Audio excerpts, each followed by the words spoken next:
Well, hello there once again, everybody. Jake Paul, Anthony Joshua, officially in the books. It is a wrap in Miami, Florida. And in the end, it took maybe a little bit longer than some people have expected. But the result, not really surprising. The headline reads what everybody sort of expected it to read. Anthony Joshua knocks out Jake Paul in the main event of Jake versus Joshua Judgment Day, and took him into the 6th round, but in the end, Joshua gets it done.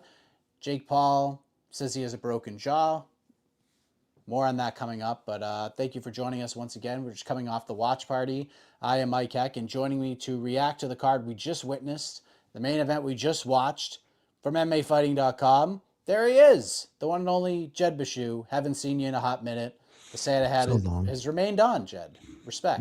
Yeah, now that we're done, maybe we'll go toggle to the other side, you know. This is how we differentiate the watch party and the post show. You know, that was a fight. We saw some stuff.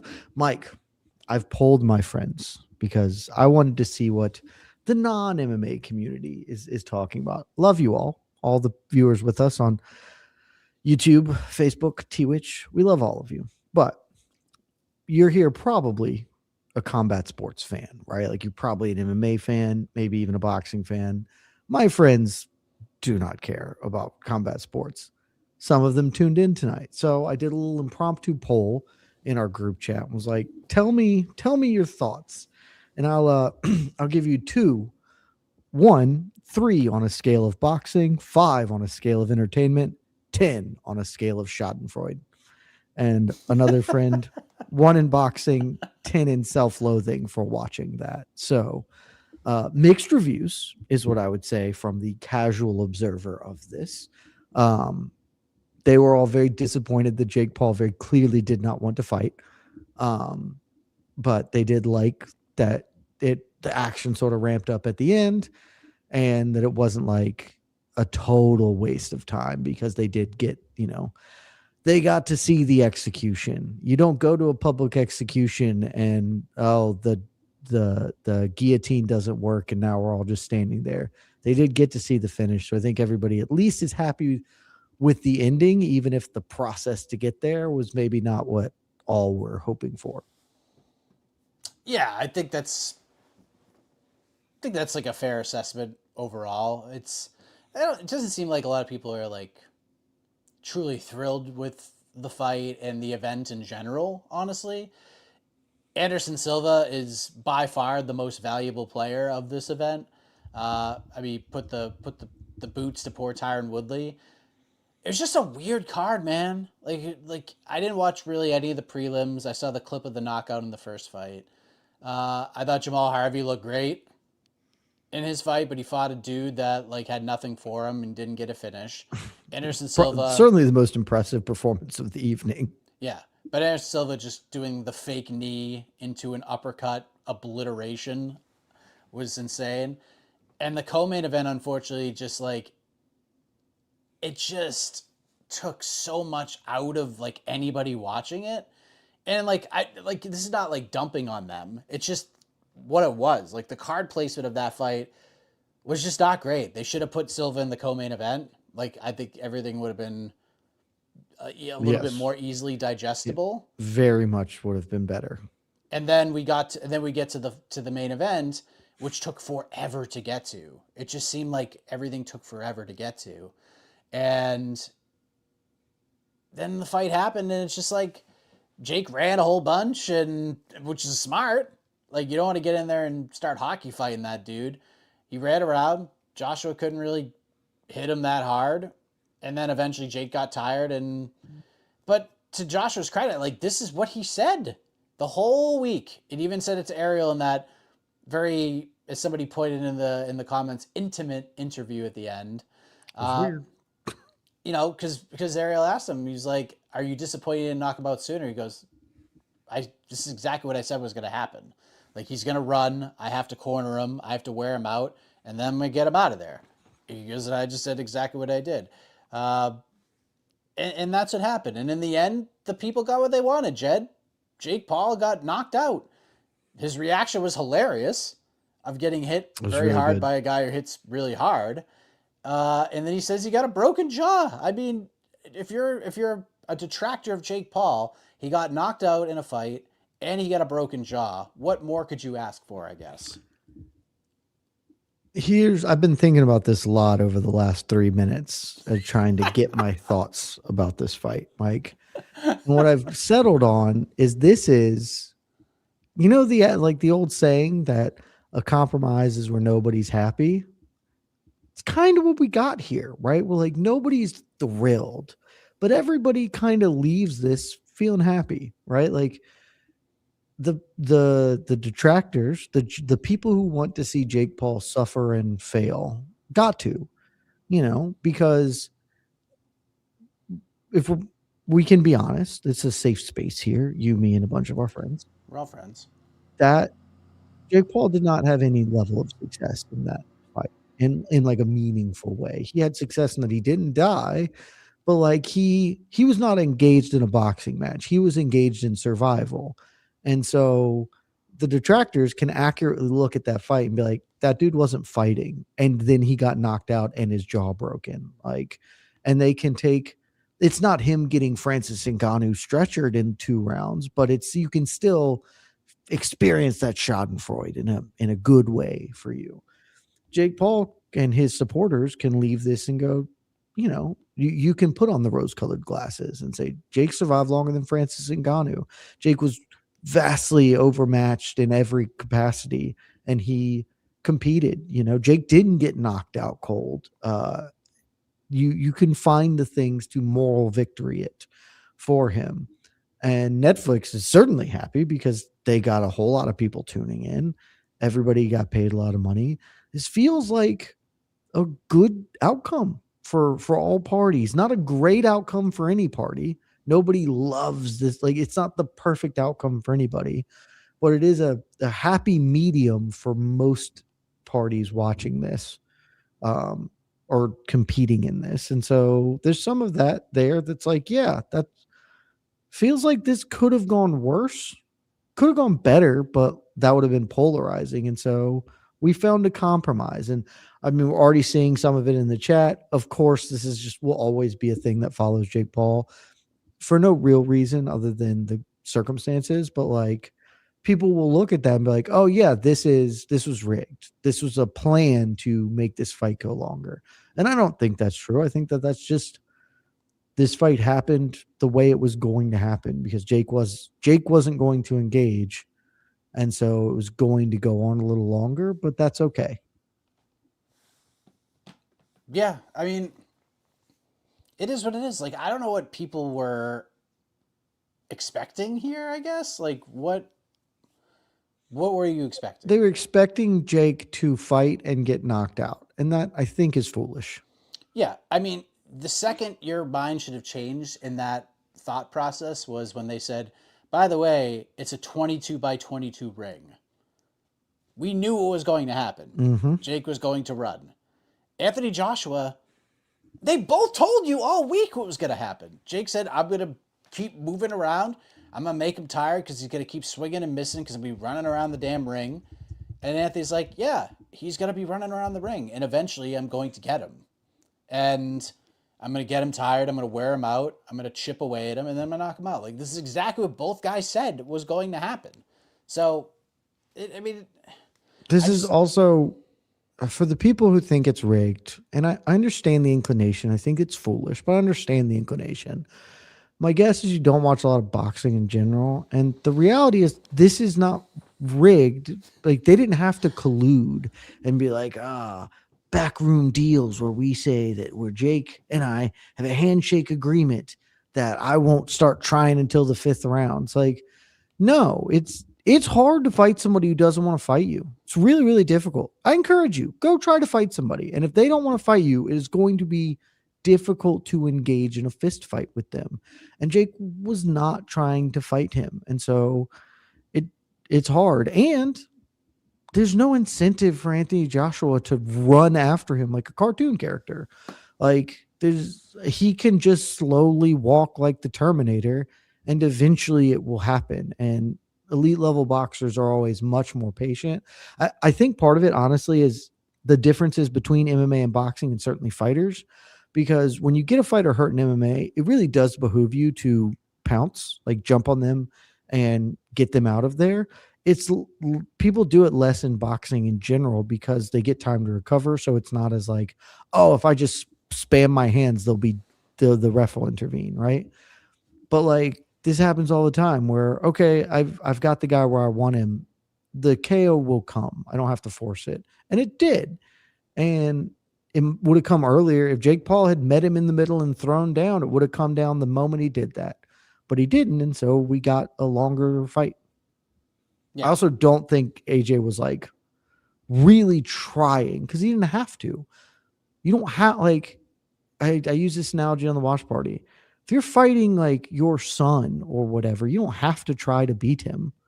And so like that's AJ just did not push the issue because he didn't need to. Yeah. And people who say it's rigged don't watch fighting. Like they just don't. They're just saying it because it's like the cool thing to say.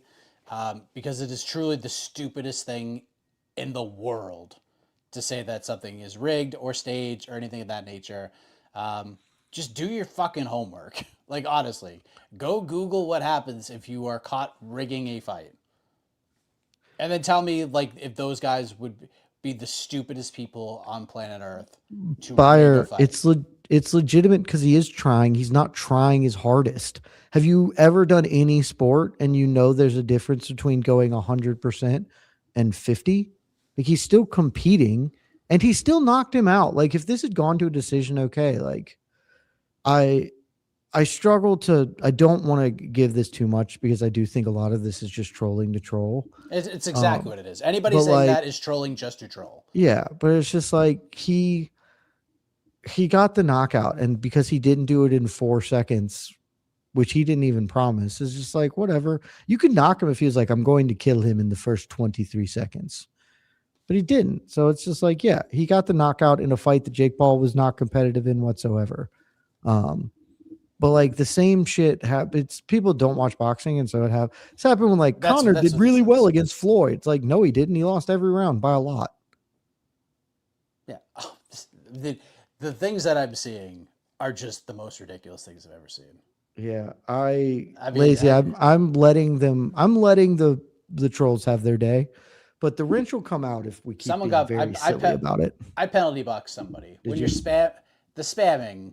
Well, I'll do spam anyway, but yeah. Yeah. So that's that. But it's obviously not rigged. Like this is what Jake Paul got knocked out and broke his freaking jaw. Like how is that rigged? How do you rig that? Would he break it beforehand? Like come on now.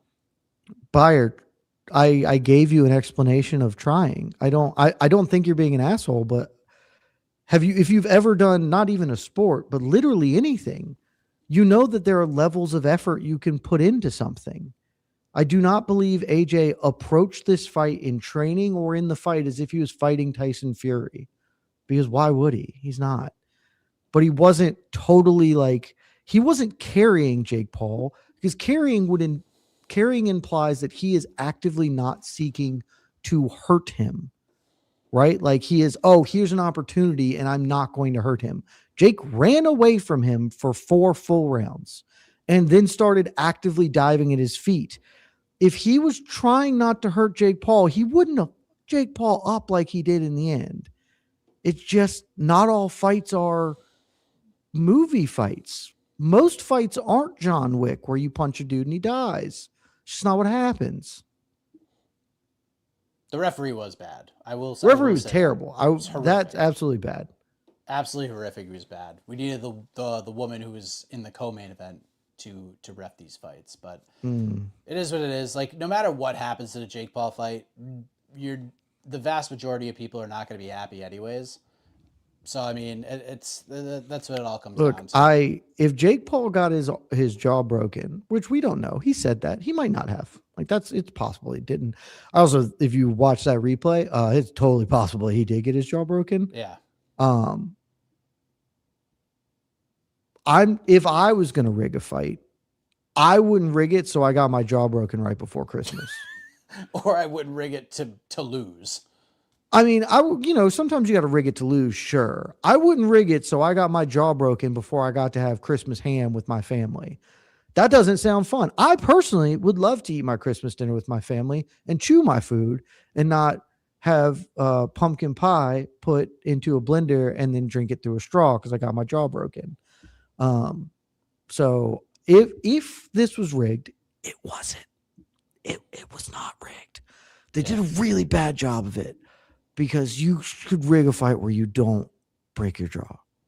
Yeah. It appears that Jake's jaw is definitely broken. His Is it? Instagram, he has like a close up on his Instagram of it. Oh, I mean, I 100% believe it. Like if you His rewatch teeth any are of the bagged up videos of too. it, rewatch any of the videos of it, it's like, oh yeah, that's a punch to get your jaw broken. So I'd totally buy that. Yeah. And that's that. So, I mean, look, like I said, we're not going to be here for a very long time because we know what happened.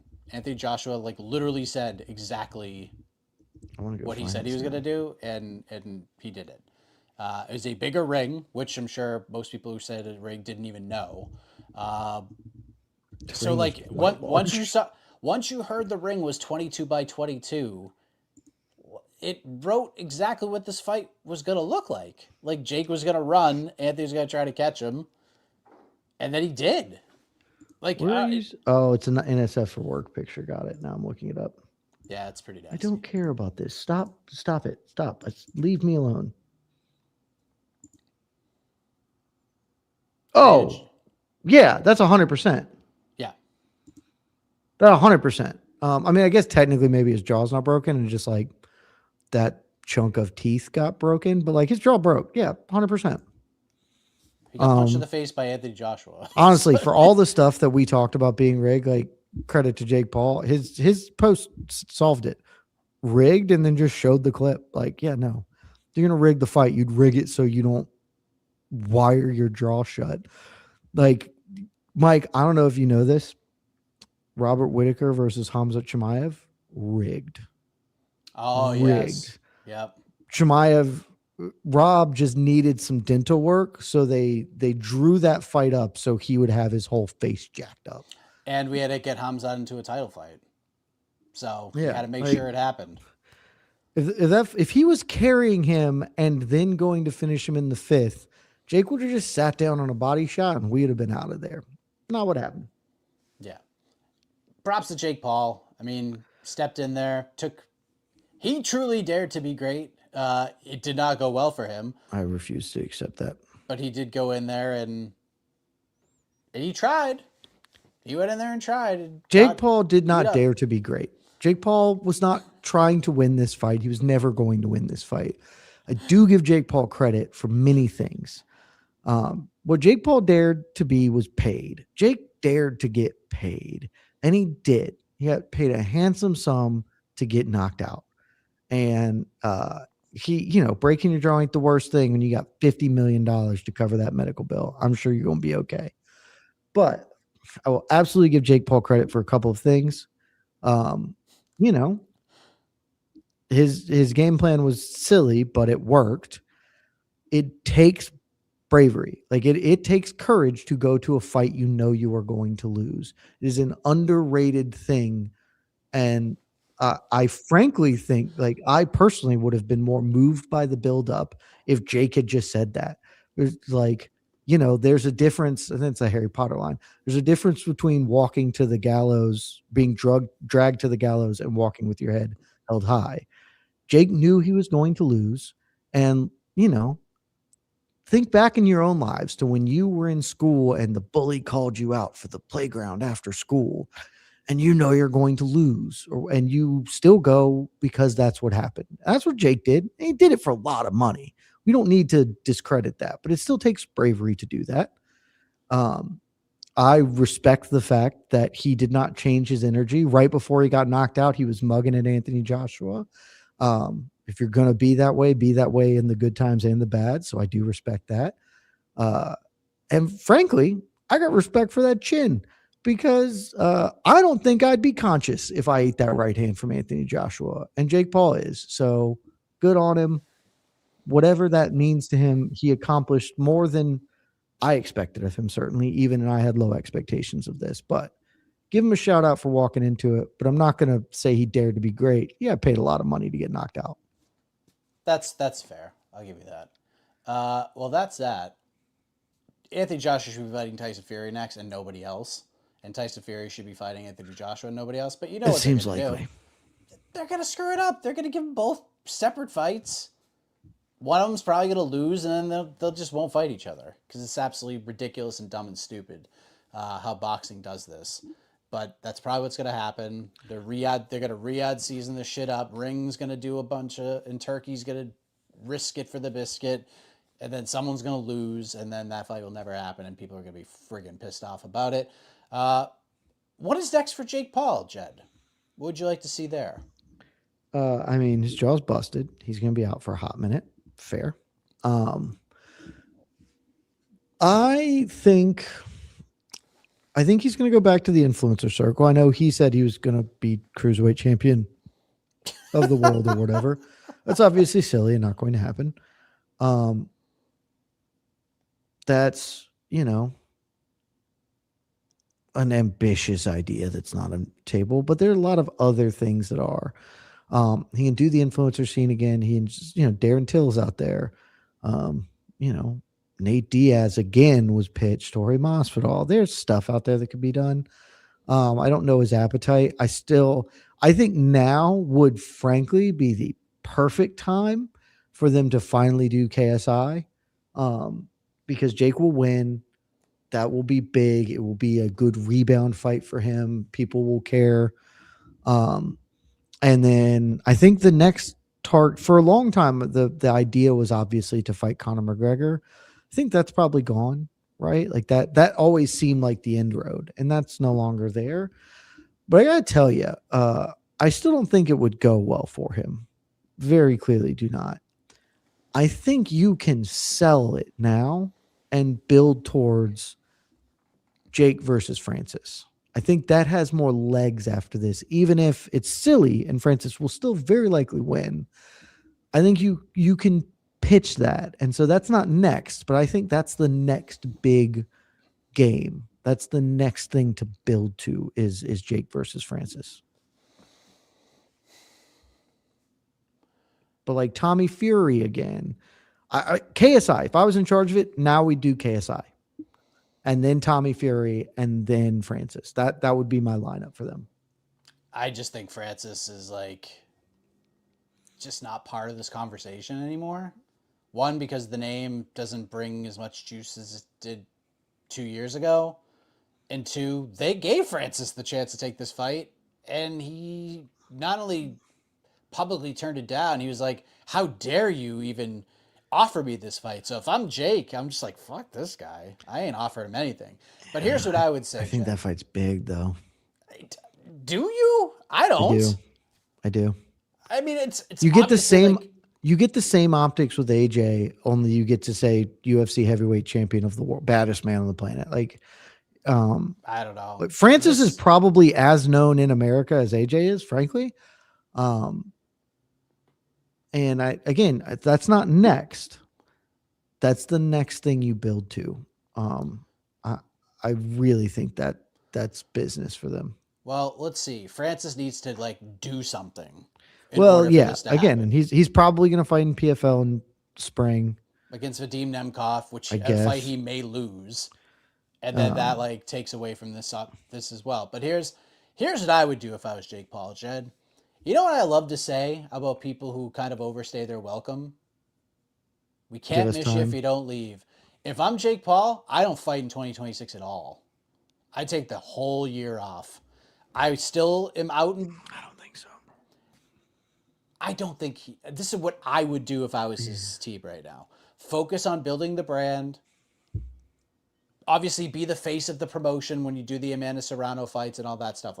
100%. Get your face out there. Definitely, don't disappear. Don't, do what Colby did and just fall off the face of the earth. But he's still going to make the Floppity Jillians not fighting, right? He's still going to make a part. Because, dude, I mean, these guys are selling out MSG. They're selling out all these arenas with all these big fights. He is making plenty of money if he doesn't fight. let something come along that like gets people interested. And Jake just not fighting for a year, that's going to build up a whole bunch of options for him. Because what do you think people are going to do in both MMA and boxing for the next year? They're going to call out Jake, and he can weigh his options and finally find something that like makes sense. At this point, we're just kind of like flinging shit off the wall just to see what sticks at this point. So like, yeah, man, like take some time off. Like it's okay. It's fine. Like Netflix comes with you like a big ass offer or something. They offer you like Conor McGregor or something, and it's allowed to happen. Yeah, sure, go do it. But if like nothing like that comes along, like what are you doing fighting when you don't have to? He's going to take time off because he's going to have to. Right. But I'm saying not take 6 months off. I'm not saying like, oh, I'll come back this summer. I'm saying like come back I think 6 months President's is Day. right. I would say President's Day 2027. Come back. Yeah, Or like book something and build it for a year. fall is the latest. You again, like I don't know how long the Jake Paul experience goes on in this iteration. If he takes time off, like you kind of do need to at least be present once a year. He's going to take some time many off. times a year. Yeah, I know, but like now he's like the idea of him taking a whole year off. I don't think that works right now. Coming off a loss, maybe, but like just I don't. He likes boxing, so he wants to keep doing this, and that's the part I respect about Jake Paul. There are many things I respect about it. He likes it and wants to do this. It takes some time for sure. Next fall, fight KSI. Like that fight should just happen. Fight's You'll never gonna win. happen, It's a though. tune-up fight. Just do that, and we can close that chapter that feels like it's sort of still out there. And that can be your official finish to your influencer boxing. You can brand however you want to do it, but like do that, get a tune-up fight, and then figure out what your next move is. But like that to me is the next one, and that should happen next year. We shouldn't take that long off if we're Jake Paul. Plushy pictures. We are not comparing KSI taking like 3 years off to Jake Paul taking 1 year off. Like it's not the same thing. KSI is not as well known as Jake Paul is. Not even close. Wendigo, KSI would absolutely fight Jake Paul. I will believe that. Oh, of Jake course. Paul has not wanted to fight KSI, not because he is ducking him, because he has frankly been pursuing bigger fights. Well, there's more to it than that too, because the biggest hurdle to this fight not being made, and both teams and camps have said it publicly, is they want Jake. KSI's team wants Jake to cut down to like 180, 185, which at this, I mean, dude was like 217 for this fight. Like that is a big ass cut at this point, getting down to like 185 or whatever they wanted at. And KSI and Jake's like, well, no, let's do it at like 195. And KSI is like, no. So they can't agree on a weight, and it's just not going to happen. Not like this fight's just never going to happen because of that. Because neither guy wants to lose. And I don't know why KSI would care about losing. I think that's very silly of him. Yeah, but he doesn't want to get colded by Jake either. I don't even think that would happen. I mean, it could, but yeah. But that fight. It should happen.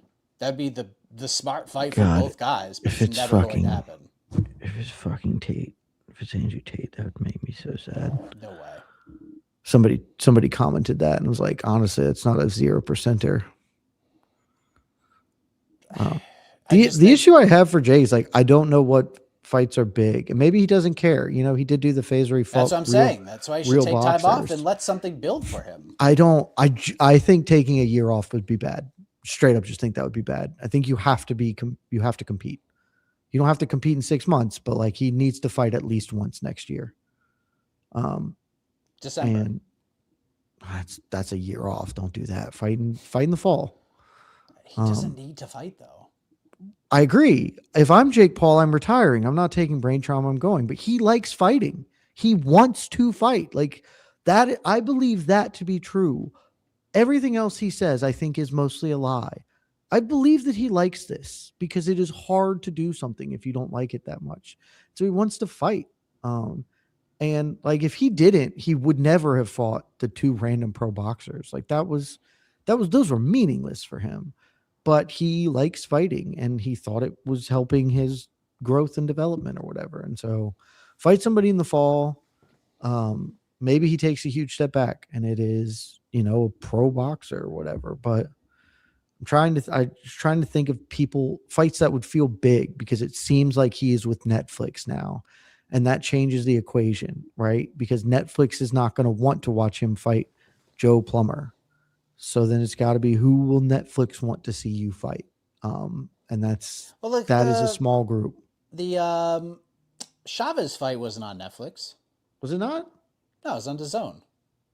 Oh, well then okay, you can do anything on DAZN. They don't give a shit. Yeah, throw them on DAZN. It's fine. That's fine. It's all good. Or maybe this would actually, if he's not going to fight in boxing, this super chat, that would be MMA fine. fight.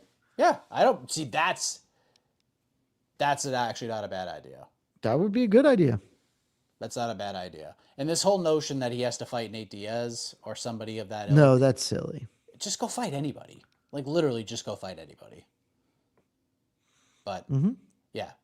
The Cruiserweight title thing is silly at this point. Like, stop doing it. But again, like, do you just chuck him in there? Plus, pictures, you're a bad person for suggesting Luke Rockhold. You're a bad person. Oh, no. We can't do that. We can't do that. Alicia Baumgardner wins convincingly against Layla Boudouin in a fight that, quite frankly, I don't think anybody's going to go back and rewatch. But, yep, nope. Alicia got it done. There's just, again, it was the Callum Walsh position where the fight that had like the second most intrigue on it was bumped down to the featured spot. And the co-main event was not a thriller, and it kind of like took away from the whole card. Again, I'm not trying to blame them. The card placement just didn't suit that fight. If we went from Jamal Harvey into the Baumgardner fight, into Silva, into Paul, I think this would have been easier to digest overall as an event. Fully on board. And it is one of those things where, like, you never know how the fight's going to go. I think we all could have anticipated. There is a real world where Anderson versus Woodley sucked and they both just didn't punch each other for 6 rounds or whatever. Not what ended up happening. And certainly that's not as meaningful a fight as Baumgardner in a like legitimate fight. But yeah, the event would have been a lot better in that structure. I don't think this would ever happen, but I'm now going to consider this. Jake Paul versus Ryan Garcia, basically doing the Gervonta fight, just different. It's like, you will be 80 pounds heavier than Ryan Garcia. So Ryan Garcia is very popular. We're going full freak show again. Yeah. This was basically full freak show. Let's just keep full freak show. That's fun. Jake Paul versus Eddie Hall then. Like, let's really. Oh, yes. Now you're speaking my language, Michael. See, that's the fight. That's it. That is legitimately something I would be very excited about. It'd be the best watch party ever. I would have a lot of fun watching that. I love this so much. Again, shout out to Anderson Silva, the MVP of the event. Jamal Harvey looked really good too. Shout out, sir. Shout out to Tyron Woodley. Tyron Woodley has not won a fist fight since 2018. He has not fought in like almost 2 years before this, I think, and is still out here getting a paycheck to lose fist fights. That is an impressive longevity, and I respect that. And one thing Tyron has learned to do is he's learned how to get got real good. Yeah. And he did tonight. And he's apparently not done. Okay. BKFC, here time would become. No. Oh, you're right. Dirty boxing. I mean, he's got to fight Hector Lombard at some point. I feel like that needs to happen. Oh, God. They haven't settled that rivalry yet. God, don't do that. That would just make me sad for all parties.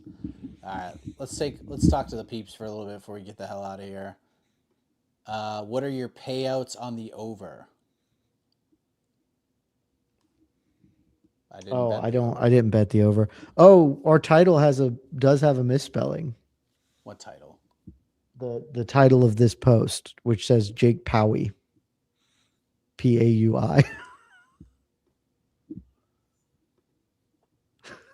Somebody commented nice spells. It took me a minute to figure it out. I was like, oh, that's an I instead of an L in Paul. Where is this? The title Jake Powie versus Anthony Joshua. Oh, no shit. Shout out to whoever it was that put that in the comments. Oh, true official. Way to go, Powie. Yeah. Oh my god. It literally took like he said it, and then I was like, "What are you talking about?" And it's, yep, solid effort. Good, Jake good Powie. Call, man. The Hawaiian problem child, Jake Powie. That'll be Jake Paul's name when he takes on the crazy Hawaiian in slap fighting.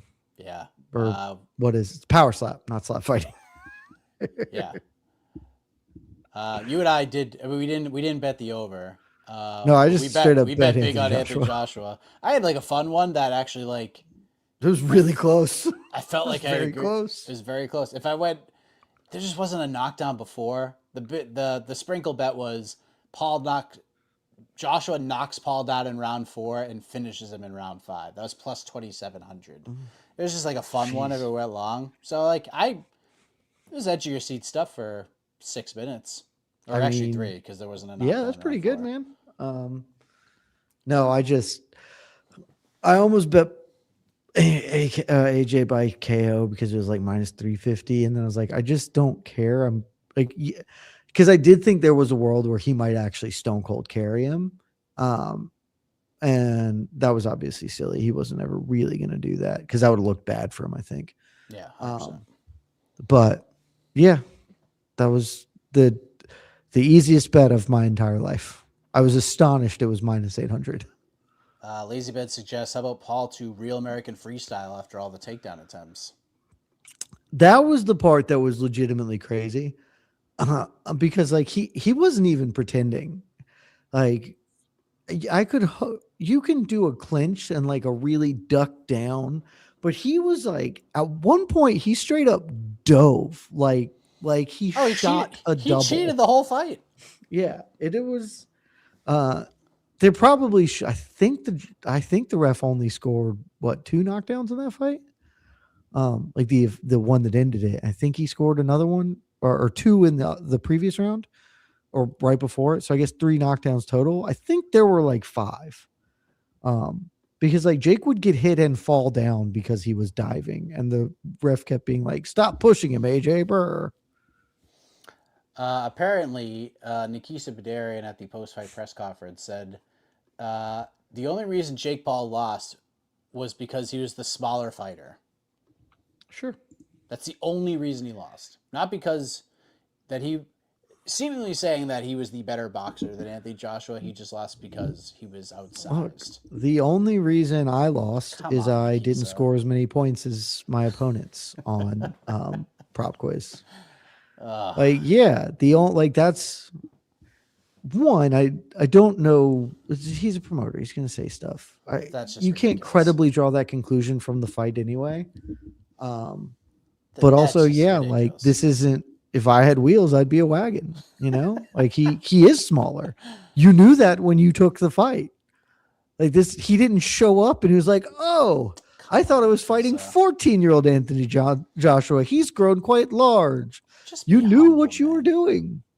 Ugh. Just say the thing. Like, be humble. Cut the shit. No, that's Jake's job. Nikisa's job is to say ludicrous things and promote, and that's. Eddie Hearn says ludicrous things, but like, he wouldn't say that. I mean, I don't know. Eddie might say something like that, but in general, Eddie is a very gracious loser. Yeah. Which is always, if there's one thing you can be in life, guy, or be more than this, but being a gracious loser is always a good thing. People respond to that well. Francis versus Eddie. I mean, that's the fight that should have been made the second Eddie Hall won his KSW 100%. Fight. But again, what are we doing here? What are we doing here? Interesting question from the Twitch sphere. Are there any interesting fights left for Anderson? I don't mind the Weidman fight though. Like if these are the fights he's doing, then I'm okay with it. It's fine. I wrote about this week. I don't want to see Anderson Silva fight anymore. It's fine, and he's doing it in a way that it's not awful, right? Like he's not fighting Anthony Joshua and getting hurt. But like I don't need it. He's 50 years old. I don't need it, you know? I don't need to see 50-year-old people get into fist fights, even if they're great for 50 or whatever. Um, there's just I don't value nostalgia that much. And that's all it is with Anderson. You're trying to remember the time when Anderson was. And like if I can watch a movie that I can go watch Rookie of the Year if I need that nostalgia itch scratched. I don't need to see a 50-year-old potentially taking damage. So none for me, but he's a grown man and gets to do this as long as he wants. So as long as he's being responsible about it, I won't have a major issue with it, but I'd much prefer if he just never did this again. I gotta tell you, if someone was like, name 10 things that won't be said on the post-fight show, Rookie of the Year would have been on that list. It was the first nostalgia movie that popped into my head. Shout out to Henry Rowan. Henry Rowan Gardner. Rosenfusen. Ah, what a great movie. John Candy in the booth. The hot, stinky hamburger. Gary what a cast. John Candy, Thomas Ian Nicholas. It was a great show. Gary Busey as the Rocket. Oh. Fucking Gary Busey. Gary Busey. God. Daniel Stern is the pitching coach. Oh, yes, he is. Shout out. This is Daniel Stern's season, Christmas. Hell yeah. Rosenberger. Them all doing the math problem in the locker room. Paint the house, take 8 hours. No? How does that work? It's great. Shout out to Lazy Bed. Lazy Bed is correct. Nice. It's the best of both worlds. Oh. So yeah, like look, if I need nostalgia, I can watch that. I don't need to watch Anderson Silva fight, or I can go watch old Anderson fights. I don't have to watch 50-year-old Anderson fight. It was very weird because like 48-year-old Anderson Silva still looked like 35-year-old Anderson Silva. Yeah, yes. But 50-year-old Anderson Silva looked like 50-year-old Anderson Silva. 50-year-old Anderson Silva 100% looked like an old man. Not like an old man, but like he had a little bit of an old fighter. Like he had a dad bod belly. Like he's in good shape for 50, but he's 50. He's 50. Like why are we watching a 50-year-old person fight someone? We don't need that. You're lied saying that from behind, like looking at his back, he looked like George Foreman. Dude, he looked 100% like George Foreman from behind because he was super broad, like super wide, clearly kind of wrote like a little more round. But like he looked like a guy who once was a very good athlete, but had put on some weight because he was old. They had a big broad back and a bald head. I was like, that could be George Foreman fighting Moorer. Like that from behind, it is not that big a difference. I might post that. I might find some photos of the two of them and be like, which one's which? Unbelievable. But the finish was dope. It was way cooler than George Foreman. Foreman's was obviously much better. This was winning a heavyweight championship fight or whatever. But like it was basically a 1-2 that he found the timing for beautifully, and he set up with a feint. Anderson tried to faked a flying knee. And yeah, Anderson faked a flying knee and then hit a shift feint uppercut that nearly killed Tyron Woodley. That made Tyron Woodley also shoot for his legs. But he wasn't shooting. He just was falling over that aggressively. Oh, man. Anderson still got it, man. Still got it. But look, he's probably the most dangerous 50-year-old walking the earth. Hell yeah. Hell yeah. Yeah, look, if he wants to fight Chris Weidman, fine. Other than that, like, don't need to see it. Yeah. Don't need it. That's fine and won't bother me if it happens. Yeah. But then he could be done. I will probably watch it because my job will make me watch it. Like I won't care about it at all. But like, you know, if that's what he does, okay.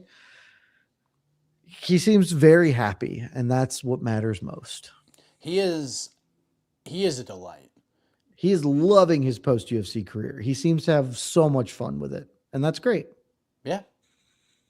You know, he's doing He's doing the damn thing at 50, so good on him. And that's a man who doesn't need to take a year off if he's going to keep fighting. No, For if sure. you're interested, just keep going. Yeah, just keep going. Find past fighters, old rivals, do those kinds of things, you know? Yeah, I'm trying to think of like anybody that would make me even remotely care about an Anderson fight right now. I'll tell there's one, Eddie and it's Hall? not.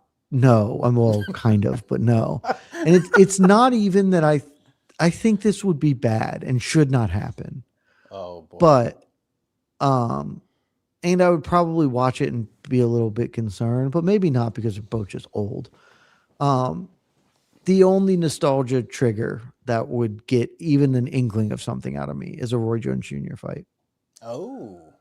Because that's just a fight Anderson wanted to do forever. And like, I think everybody would acknowledge this is probably closer to Chael 3 than it is to like Anderson versus Julio Cesar Chavez or whatever. But that might be enough nostalgia to be like, okay, color me intrigued.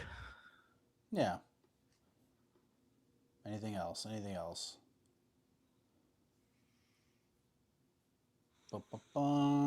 Anderson GSP.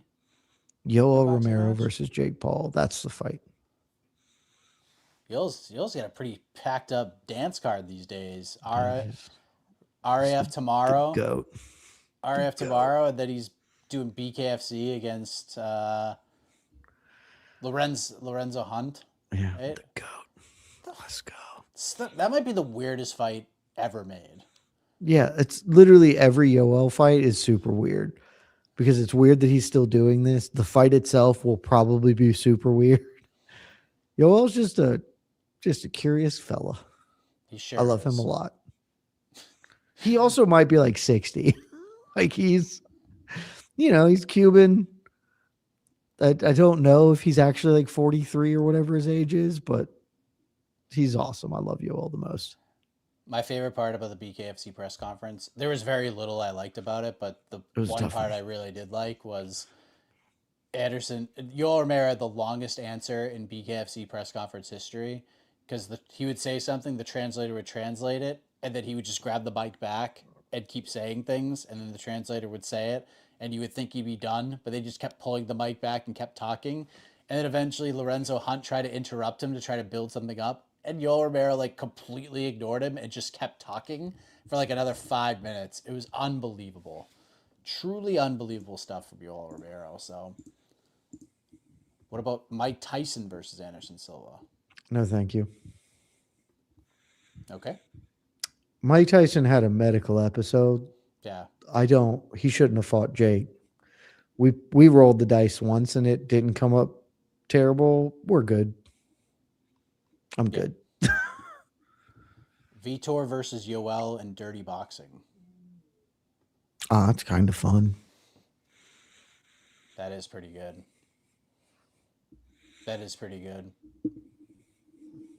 Wouldn't mind that. Yeah. Wouldn't mind that. That's like a perfect dirty boxing main event right there. It's very dirty boxing, yeah. Yeah, absolutely. Dustin Poirier versus Jake Paul? No thanks. Okay. I mean, I would watch that, but That'd be a hot take. That'd be a bigger fight than Francis. I don't think that's a hot take. I think that's true. And Yeah. Poirier's very, very over. Very over. I mean, I would watch it. No, I like how Poirier's career ended. I think he should let that be. But he's already talking. I think he does want to do boxing at least once, and could happen. I don't think it's going to, but it's not 0%. Yeah. Well, what is 0%? Is that it's 0%. The show continues on another 90 seconds. I wondered if that was the segue you were going for. Yeah, that's exactly the segue we're going for. We are absolutely done here. Yeah. And we appreciate you all. We love Jed, you all. We really do. We love you all very, very much. Except for the one guy in the comments who said I look stupid in my hat and that he wanted to watch the fight. This is a post show, so you're both stupid and mean. And I don't like you. Yeah, bah humbug, Scrooge. It's the holiday spirit. Get a little positivity, you know? How can we get to world peace if you're going to be an asshole? I am an idiot, and I realized this like 10 minutes before we went on. I have a punching bag in my house, and had I thought about it at all, I would have just wrapped Christmas lights around it like a tree and put it over my shoulder, and that would have been perfect. But I'm stupid, Mike. I'm stupid. Well, you guys are great. Jed, you're not stupid. None of you are stupid. We love you all. We do. We really do. Jed and I will be back for the promotional Festivus edition of Between the Links, which is going to drop on Christmas Day. Maybe sooner, but probably Christmas morning for your long drives and such. It's going to be a great time. For Jed, I am Mike Heck. Have a great night. Have a great rest of your weekend. We're out of here. Love y'all. Happy holidays. Ho, ho.